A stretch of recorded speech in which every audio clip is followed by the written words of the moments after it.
Hey guys, Joker here with another Korean audio commentary. We're going to be focusing on score playing Kog'Maw. He scores from KT Rollster B, and he has a Thresh as his support, and they are going against a...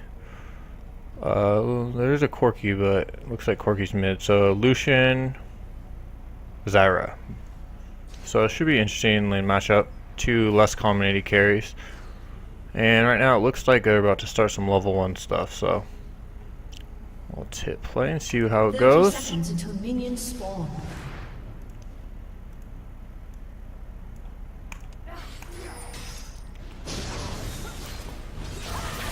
So, Elise goes down first. Nice hook by Thresh. Lots of flashes, ignites, exhausts, all the summoners going down. And it looks like they get Karthus. Flash away. Oh, Shen goes in for some reason, and Lucian picks up Shen. Minions have spawned. So that is going to be a big advantage for the Shen lane. Gold-wise, up about 300. Let's see if he spent. Yeah, so he gets boots and pots. Corki was able to get a few, or Kog'Maw was able to get a few potions. So. Only real difference is going to be boots, and that's not a huge deal, but it's a little bit unfortunate. Thresh with his first blood was able to get a one of the I'm not sure which charm he got first, but he's able to get the other one, so he'll have a quick flop. It's the first stone. But that's not necessarily going to give him too much of an advantage in lane. Zyra, meanwhile, just picked up a bunch of wards. Okay, so it is Corki bottom, so that Lucian pickup isn't going to hurt them. And Corki didn't get anything extra, so see how this goes.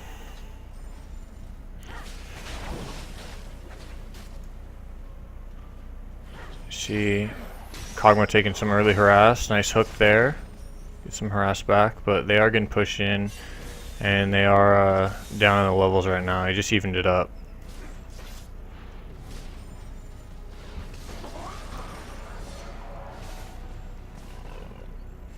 So Kog'Maw actually has typically been known as a good laner against Corki. He's able to press his W, and if Corki goes in for his quick harass combo, Kog'Maw, with his extra range he gets from his W, can hit him a couple times on his way out and actually win the trade. That's how it goes in a basic sense. Obviously supports complicate things, and I haven't really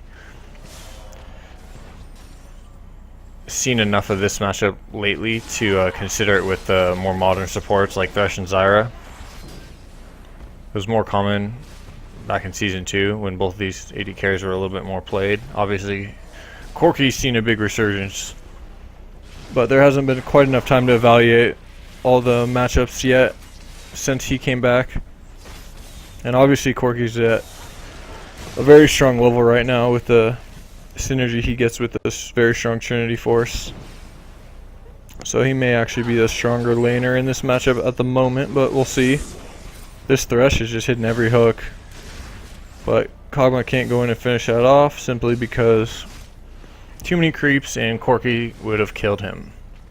So CS wise right now it's 24 for Corki, 17 for Kog'Maw.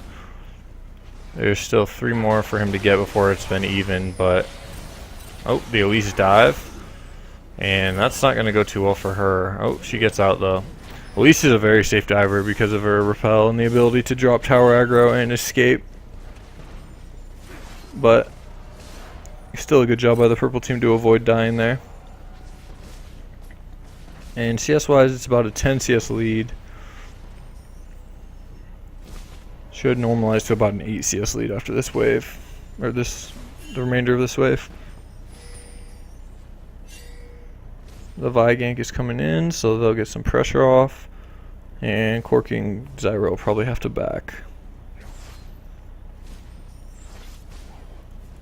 So one thing I'm interested in this matchup is to see if Kog'Maw goes with the Trinity Force Kog'Maw build that Genja is. So controversially brought out in the Worlds. It does have some synergy, or Kog'Maw does have some synergy with the new Trinity Force, but it's definitely not the most efficient auto-attacking item, especially on Kog'Maw, who is known as an auto-attacker. However, it does give him a lot of mobility and allow him to still dish out good damage while playing as more of a caster. So there is some strength in the build, but I'm just interested to see if it's become a thing, because we have seen some of the more respected AD carries at the Worlds try it out. I don't know how they felt about it, but should be interesting. And we see he does go Ruby Crystal, so that indicates that Phage is coming. So at least part of the Trinity Force is coming. We'll see if he rushes it. He ended up with 30 CS, and Corki's at 41. So yeah, about a 10 CS lead still. Corki's rushing Phage as well. That's a lot more standard than it is on Kog'Maw. Trinity Force is just an amazing item on Corki. Works perfectly with his kit. And Phage is generally the first item you pick up. Ezreal, when he rushes Trinity, can go with an early Sheen just because his Mystic Shot procs the Q, or procs the Spellblade so easily. But definitely component-wise, if you can't finish an item, the Phage is the best to get the components for, just because they bring the most combat efficiency, health, and the 10 damage. Whereas just getting like an Amp Tome and a Mana Crystal isn't going to help you much at all in trades.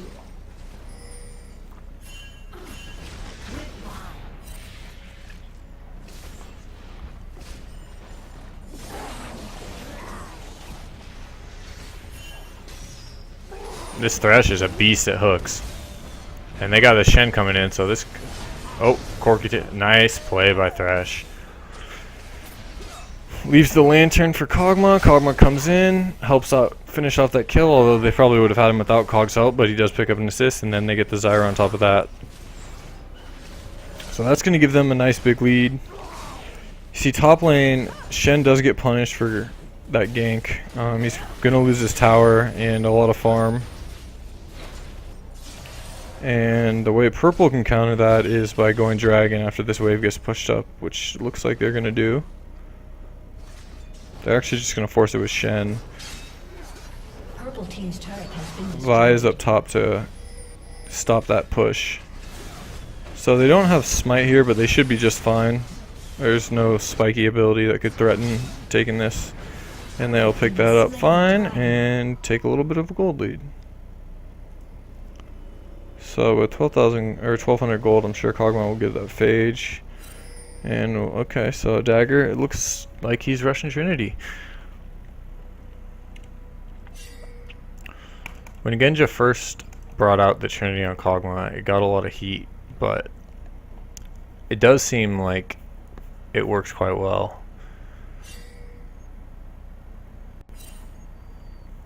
Kog'Maw has pretty much as many tools as Corki does to proc the Spellblade with his ultimate. Arcane Barrage functions a lot like Corki's does. Spammable, kind of a mid-damage nuke. And while Kog'Maw typically is considered a lot more of a hyper carry than Corki, being able to play like a caster carry with the Trinity might make him more viable, especially in solo queue where typically you wouldn't be playing Kog'Maw just because he requires so much protection. With the extra mobility the Trinity gives, not only with the flat move speed but also the movement speed bonus that Phage gives, makes him a lot more viable.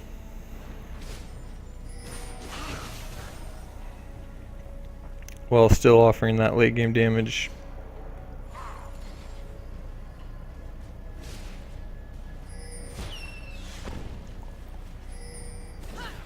So a nice dodge there on the cocoon. And he definitely would have died had he didn't dodge that. You see how much damage he took anyways.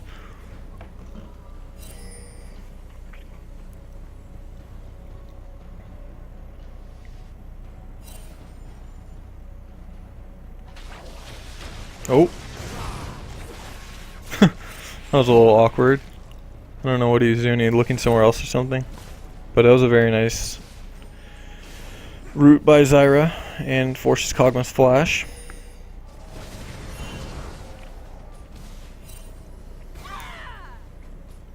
See a lot of attention paid to bot lane by both junglers this game. As well as that Shen.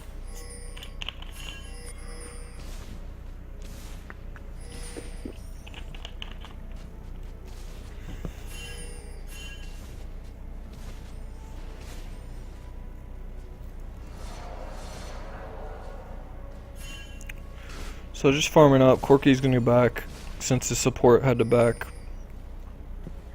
Or I shouldn't have to back, but she chose to back. I think they just don't know exactly where Vi is and they don't want to risk dying to a gank. But now it looks like it's one-on-one bottom. And does Corki have Trinity done? No, not quite. Not even close. He has a Sheen. But he probably just saw Thresh up there and realizes it's safe to lane. CS wise, we're looking at 85 to 93, so pretty even. Kog'Maw has 1 kill, 2 assists. Corki has 0 kills, 2 assists. So they're fairly close in gold. 3,600 to 3,775. Pretty much even. So he gets the Zeal and a couple potions. And Corki gets the Sheen. That kind of shows just the difference between the two. While Kog'Maw does kind of have that 80 casterness, Corki is just a pure 80 caster, and that Sheen is a big damage boost even before the Trinity is completed. Overall, this game is very even. Only 200 gold difference between the two teams. Lucian wasn't quite able to snowball. He's also going Trinity, which I think is probably the best build on Lucian at the moment. But Karthus is holding his own.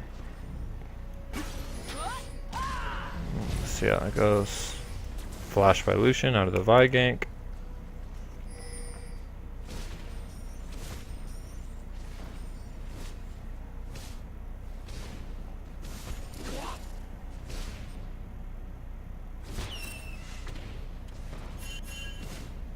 So team comp wise, one thing that's often said is that it's not very good to go double AD against Shen, and that's just because he can itemize. So when he only has to itemize against one type of damage, Shen just becomes a beast so easily. And you see he rushed that Sunfire, which is generally the item he rushes anyways, but he's able to build another armor item second and just become a complete beast. Purple team's turret has been destroyed.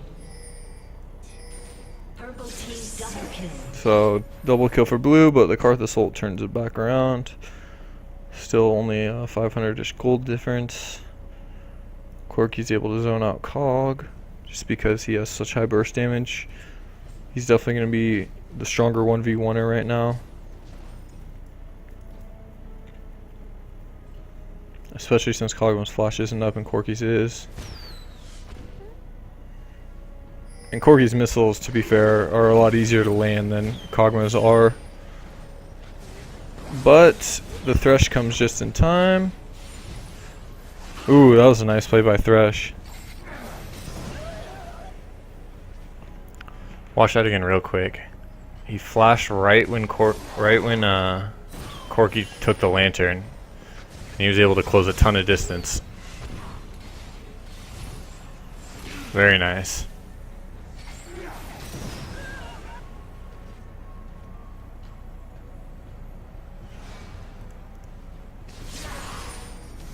So now they're just going to push this up.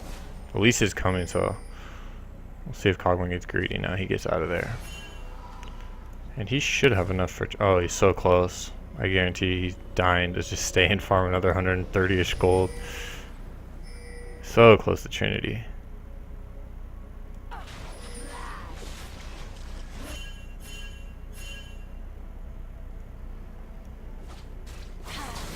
The blue team looks to force Dragon, although I don't think it's 100% safe. There is 3 there for purple. And the Shen ult. We'll see who gets the smite. Well, Thresh ends up securing that. No smite necessary.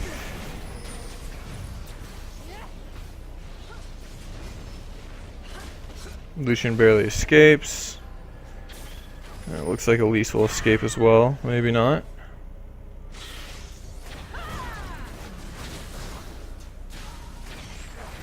Oh, missed hook, so she escapes. They will steal red off that, and they did get the dragon with the Thresh secure. Not sure what took it, but so chaotic. Oftentimes you see dragon go into random spells in those situations.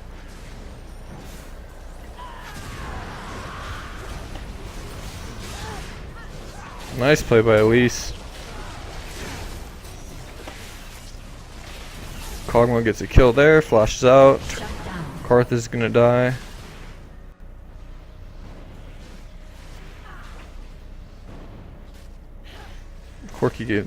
Kog'Maw has red. And he's gonna go buy his Trinity, probably boots.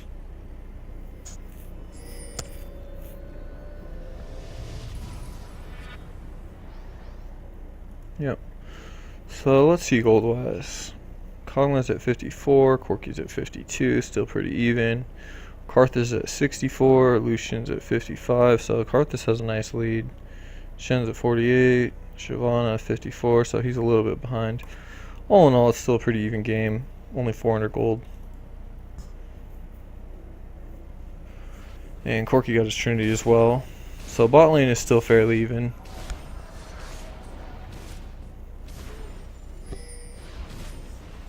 Kog'Maw with a little bit of kill advantages, but Corki's outfarmed him by about 20-ish.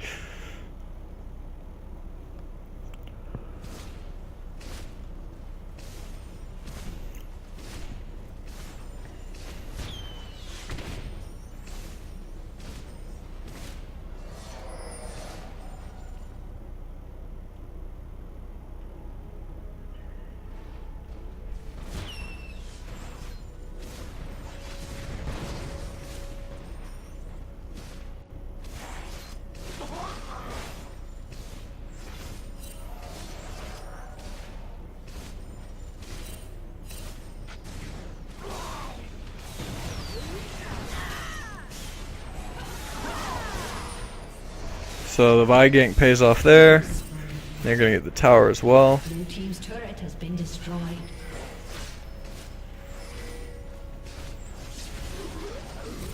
And with his Triforce and red buff, Kog'Maw's gonna be kind of a beast right now.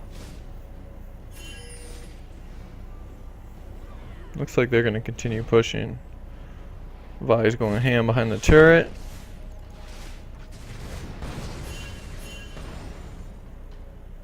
But Corki has too good a wave clear for them to realistically get any serious damage done to that turret, so they're going to back off. See, Shen actually went for a Negatron second.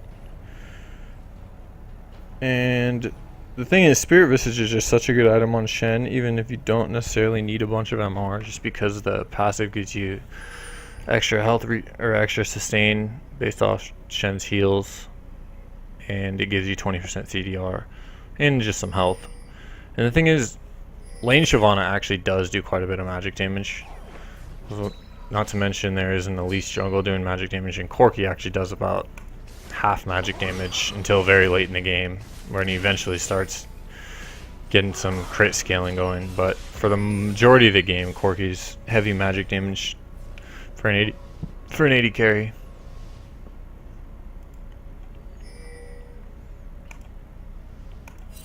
Let's see what Kog'Maw builds second. IE is ideal, but it is very expensive. That's why you see a lot of people. Okay, so he's going IE. That's probably the right choice.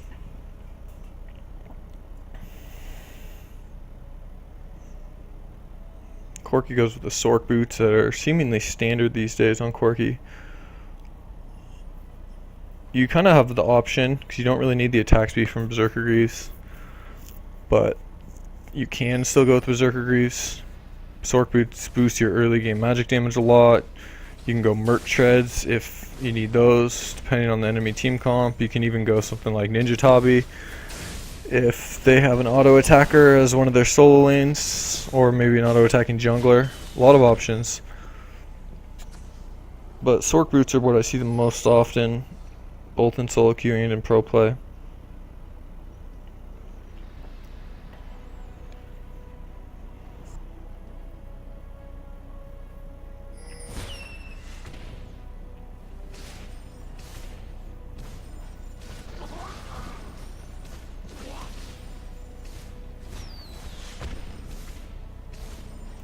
So Kog'Maw finally took a little bit of a lead in gold, about 700-ish.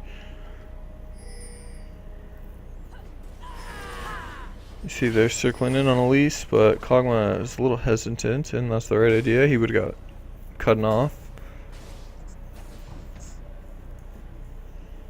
Gold-wise, still a very close game. Purple team's only up 100.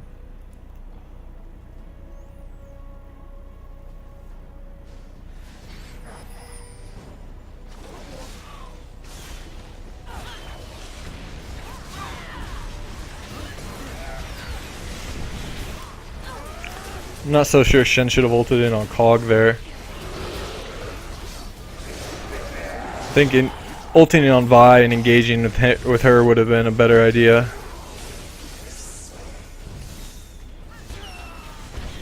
Pretty close fight.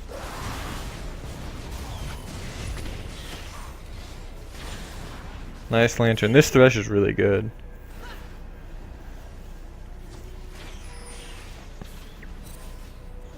So that was a 2 for 2. All 3 remaining members on both teams very low. And so low that this is going to be a very risky dragon. This could go horribly wrong. They'll have no trouble like doing it before it kills them, but Blue team has slain the dragon. had purple actually close in on them, I think they could have caused them some trouble.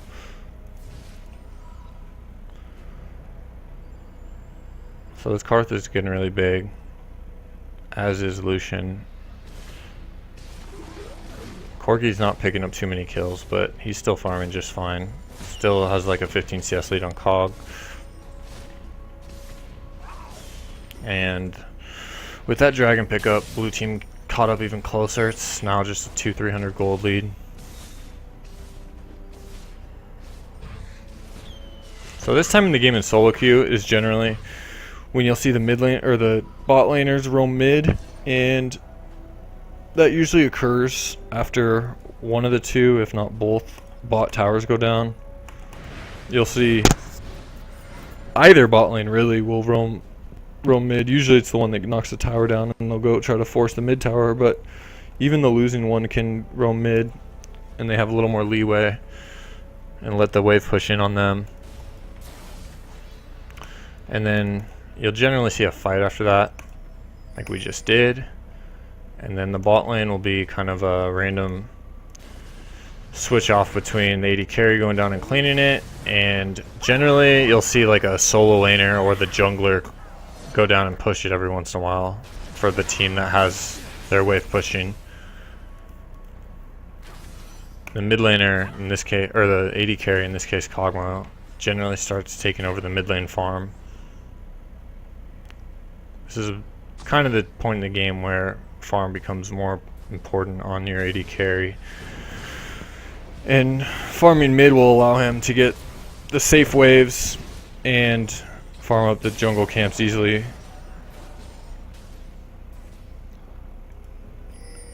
As well as leave him a lot safer. If he's trying to farm down in this long lane, he can easily get picked off. So this is a pretty low action game for Korean solo queue. Nice engage by Vi. The Shen ulted on her back like he should have the last fight. Vi backs out. Shyvana jumps in on Corki, but she's not going to do anything. Karthus dies, but his ult's coming out. He gets 1 kill. Elise is very low. And Corki is left over by himself and goes down. The Lucian's just doing a little bit too much damage, it looks like right now. This is a foolish play by Shyvana. This Thresh is too much of a beast. Oh, the missile gets him. I think that was the big one. So off that, they're going to pick up a turret. Probably could have got one more turret, but they decided to back off. Gonna steal red.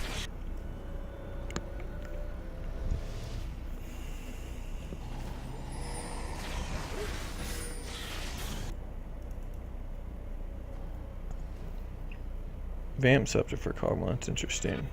No closer to the IE. He could even go Bloodthirster, I guess, at this point, but doesn't have that done either.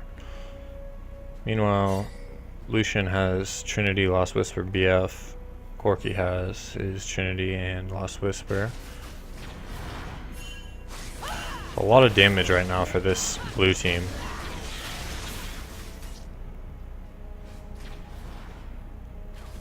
You see Shen now has a Warden's Mail, so he is getting that second 80 or second armor tank item. If he can finish that Randuin's, he's going to be quite a force, but the problem is they both have Lost Whispers, both 80 carries for the blue team.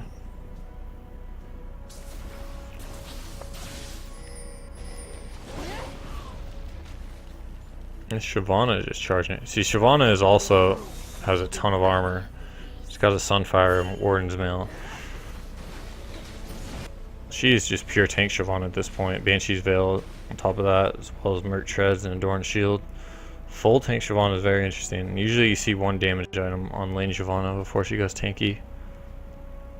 But she does just do a ton of random damage. Especially when she ults.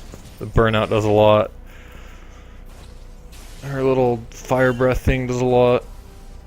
And they have plenty of damage on their team, so her going full tank is just fine. You see Elise is going full tank as well. With the Locket of the Ancillary, which makes this big Shyvana even tankier. So they itemize well for their team comp. And that's one thing you'll see at this higher level of plays. Players understand how to itemize based on their team comp. They don't just get stuck into one or two builds. And since they have 280 carries that are just doing a ton of damage, they don't need to bring damage to the table. They just need to get tanky and disrupt the other team as much as possible.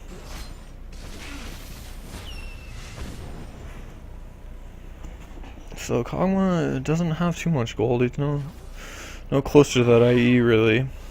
Still needs about 1500. Meanwhile, Lucian picks up the Bloodthirster, and Corki gets a Spectre's Cowl, probably on his way to Banshee's Veil. And that's just going to give him some MR for the Karthus. That's the idea behind that.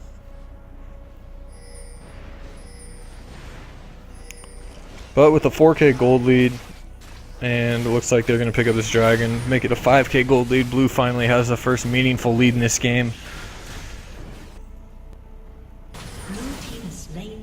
And it's going to be hard, I think, for purple to make any plays to come back, unless they can pick off one of the 280 carries.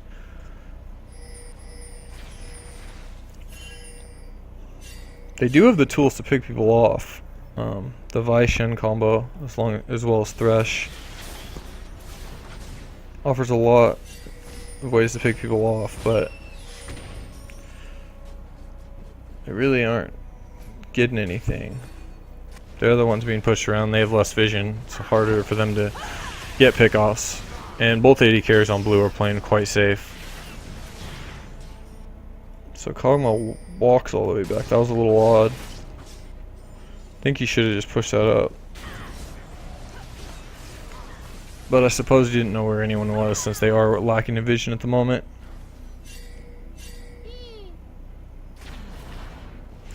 One thing to keep in mind is this blue team can down Baron extremely fast with double 80 carries, as well as the Elise scaling health damage that will also melt Baron. And they honestly probably could have just done it right there. They probably didn't have a pink ward or an oracles to know that they had that secure, but they easily could have gotten away with that one. So now the Shen split push starts.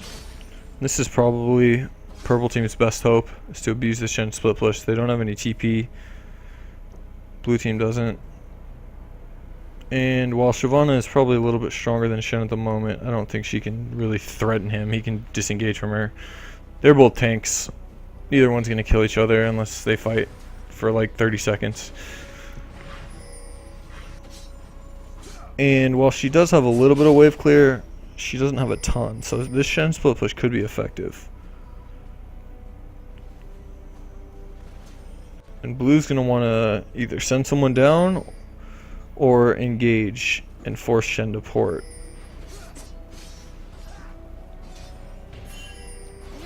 They are stealing the red, but that's not really worth the turret that they're going to lose here.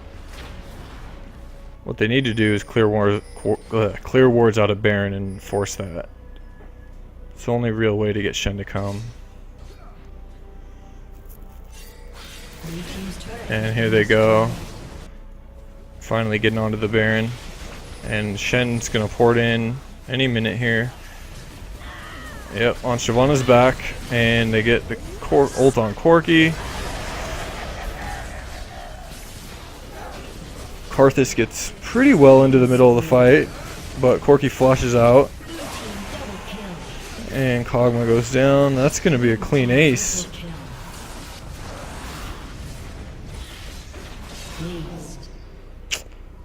Five for 0, and that's probably going to end up being the game. This is a very... Okay. I figured one person would die off that. Oh, there's two. But the AD carries both have enough lifesteal to get up. So let's watch that fight one more time.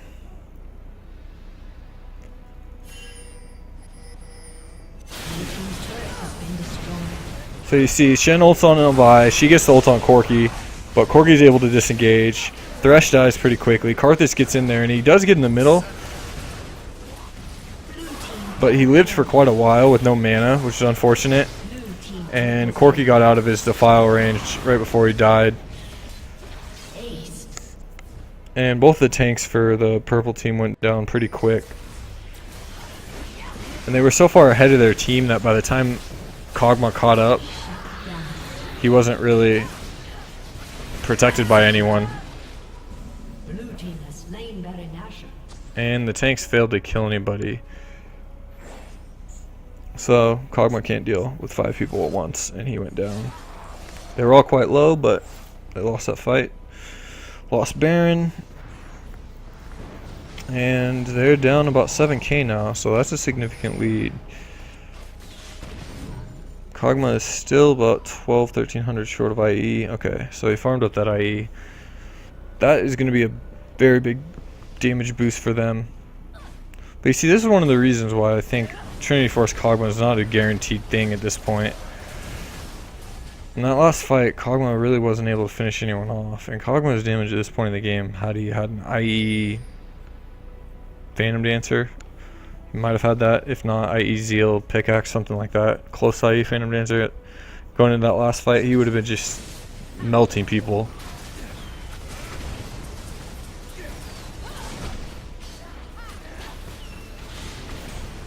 So now he actually went Last Whisper, okay.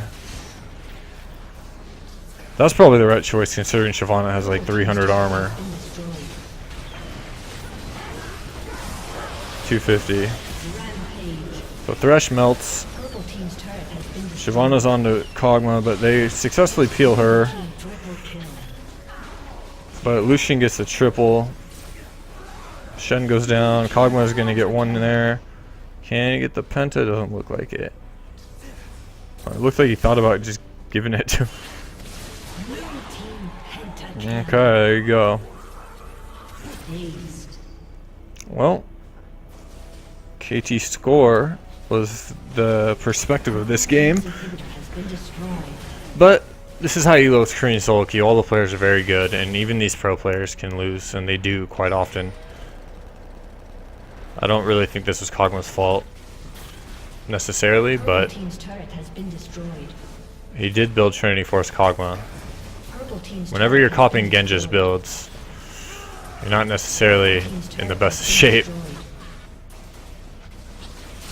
I think the verdict is still out on Triforce Kog'Maw, but I would say the verdict is in on Triforce Lucian. I think that was kind of already consensus, but definitely seems to be one of the stronger AD carries to use the item. Anyways, thanks for watching. Pretty entertaining game. Nothing too amazing. But you saw some full tank Shyvana, wreck face. You saw a double AD carry comp work. And that's about it.